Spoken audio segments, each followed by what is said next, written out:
Integrating the church and the arts has become something quite important to me because it's become linked with the value of beauty in the Christian life, which I think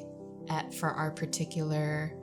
point in culture and in history is something that has been devalued and kind of taken out of context and conflated with a lot of different things in faith. I believe that beauty is valuable in the church and in the individual Christian life because without it, we are that much poorer. We don't have as full of an understanding or a grasp or even a wholehearted response to God without having an appreciation for the revelation of his nature in things like nature, but also in subcreated things like art and music and literature. Well, the Anselm Society Arts Guild has about 40 artists in it at present. We have singer-songwriters, we have classical musicians, we have writers of all types, and we have visual artists of all types. My work as director of the Guild started as an assistant director position, and really I was just asked to come up with a monthly prompt for the Guild meetings. And it has since turned into a deeper investment in what is going on in the lives of the artists, but also building up community between artists, how we share our work and how we give each other feedback, how we support each other, and coming through a range of learning stages together.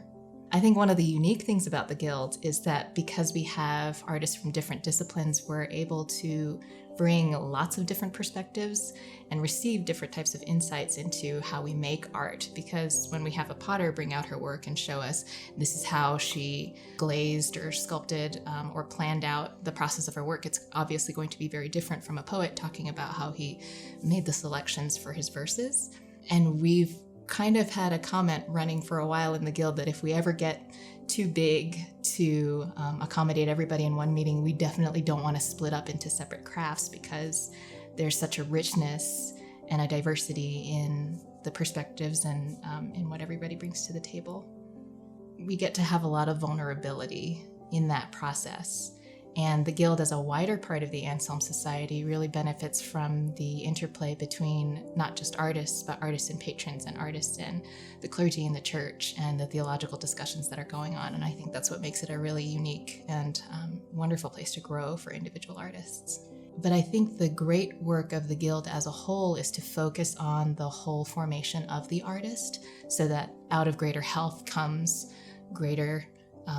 contribution, I guess, back to the church of the truth and the beauty and the goodness that this part of the body of Christ is able to illumine in a way.